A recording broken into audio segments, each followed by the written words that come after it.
Live from downtown Detroit, home of WDIV and Click on Detroit, Local 4 News at noon starts now. It was a wet morning. We are watching Storm Tracker 4 again in the skies as rain and storms are possible later today. Meteorologist Brandon Rue is here to take a closer look at the chances. Plus, Governor Whitmer announces a plan to invest in and expand child care across the state. We'll have the details coming up next.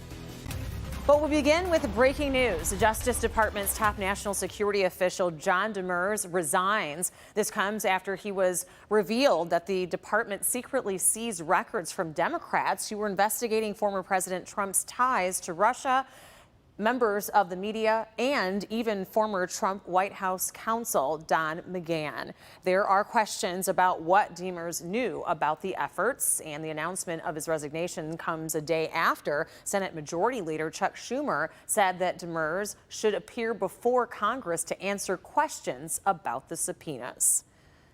And our top story here at home this noon is Governor Whitmer's plan to invest in and expand child care here in Michigan. Grant Herms has been following the announcement closely for us this noon. And Grant, can you tell us more about what her plan entails? Yeah, absolutely. She went into a little more detail about those ways she wants to spend the billions of dollars from the federal government. She set aside hundreds of millions for childcare, which is why we are here in Troy at this childcare center today. You can see a lot of the playthings around here. Now, she wants to set aside about $375 million to give to accessible childcare, quality childcare, and affordable childcare. Those are those three big metrics that she wants to use. She also said today that she's hoping to get women and mothers back to work. The Detroit Chamber of Commerce saying today that about 1 in 10 workers said that childcare was their biggest priority when it comes to getting back to work. Take a listen to what the governor had to say this morning. Our recovery depends on access to quality, affordable childcare. Our state's economic recovery depends on us getting this right. Now, the governor also announced a new back-to-work initiative that would allow people to keep receiving their $300 a month from federal unemployment if they return to work or got a new job. That's something new we haven't heard from her before. That would be extended through September 4th if it passes. Now, both of these things, the child care money and that new unemployment bonus, as she's calling, would have to be passed by the legislature.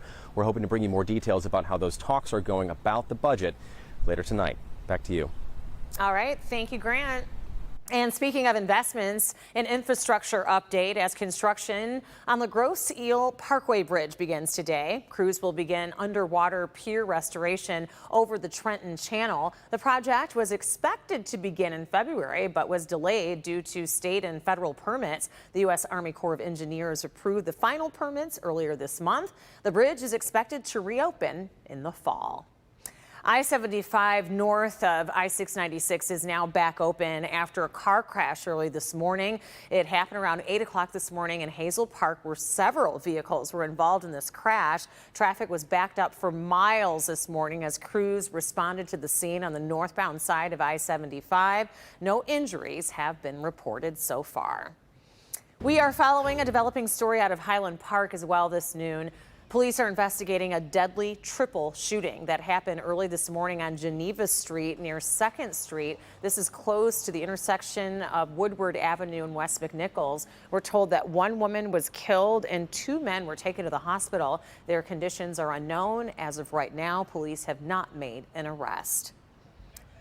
One of the 14 victims of the mass shooting in Austin, Texas, has died from his injuries, and that victim, 25-year-old Doug Cantor, has been living right here in Michigan. The shooting began around 1:30 on Saturday morning in one of Austin's busiest nightlife areas. One of 2 suspects, a juvenile, was arrested on Saturday. Police continue to search for a second suspect. We are going to take a closer look at Doug Cantor's life, including his time here in Michigan, at Michigan State and the University of Michigan, on later editions of Local 4 News.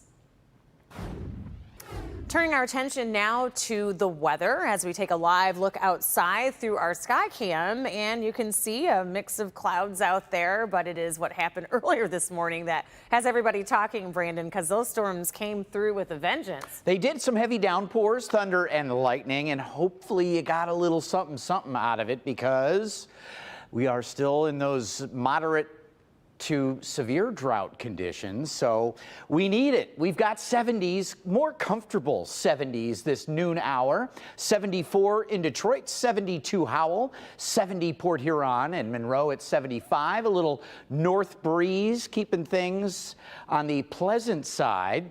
Temperatures getting up to about 77 degrees with sun and clouds, but some scattered mid-late afternoon shower chances. We had round one come through already, and now we're just looking at clouds getting ready to clear out. There will be another disturbance coming at us, and again through the later afternoon hours, perhaps into the evening as well, with some of these scattered rain thunder showers. Shouldn't be anything too bad. Make sure you've got the local forecasters app and radar right on there in case you're running errands late afternoon and this evening. They'll be pretty widely scattered. Rhonda?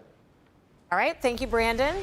Detroit's newest COVID vaccine initiative to get homebound residents vaccinated starts today. Outreach will continue through November and December. The city's health department is teaming up with agencies across the area for this program. So more than 150 teams are going to be going out to homebound Detroiters. They will be wearing uniforms and will have picture ID on hand so that you will be able to identify them. As more Americans are getting out and about, there are still concerns about how to get more people vaccinated, both in this country and around the world. Morgan Chesky has good news about a possible new weapon in the pandemic battle. The U.S. vaccination rate may be starting to slow down, but the push to actually get more shots in arms is picking up steam, both here in the United States and abroad. President Biden and other world leaders are pledging more doses to more countries in need. And encouraging news from Novavax. Clinical data shows that their newest vaccine could become a big tool in the fight against COVID. A new vaccine is showing promising results. Novavax releasing data from phase 3 clinical trials, saying its COVID vaccine's overall efficacy reached 90% and is 100% effective in preventing moderate and severe disease, and even showed a 93% efficacy against virus variants, which could make the shot a good option for booster doses. The U.S. is going to need booster shots later this year, and I think our vaccine will be very useful for that. Novavax vials can also be stored in a regular refrigerator, making them more accessible to low-income countries. The world has to be vaccinated to stop the pandemic, and our vaccine is one of the tools in that toolkit. And with new vaccines starting to come online, there's a question over whether you would need to match a potential booster shot with your original shot. A study looking at that right now. Volunteers that received the big 3 vaccines now getting a Moderna booster. Results not out yet, but could be in just the next few weeks. Morgan Chesky, NBC News, Dallas. Morgan, thank you. We will also be watching this week to see if COVID-19 cases and death rates continue to drop across Michigan and the country. Today, we are expecting, of course, as we do every day, new Michigan coronavirus vaccination case numbers. That'll be a 2-day total from Sunday and today. Last week, Michigan's 7-day moving average for daily cases was the lowest that it's been since July of 2020. Nationally, the United States passes 33,462,000 cases, with more than 599,000 people that have died from this virus. Meantime, a dangerous COVID-19 variant is on the rise in the United States and could do some serious damage in areas with low vaccination rates. The Delta variant currently accounts for about 10% of U.S. COVID-19 infections, but that proportion is doubling every 2 weeks, and it may become the dominant strain here in the U.S. The good news, a study that the British government conducted in April and May found that the Pfizer vaccine was highly effective against the Delta variant. According to the study, it was 88% effective against symptomatic disease 2 weeks after the second dose. That is certainly good news. Still to come, President Biden is attending a NATO summit. So after the break, we'll take a closer look at the policy issues on his agenda.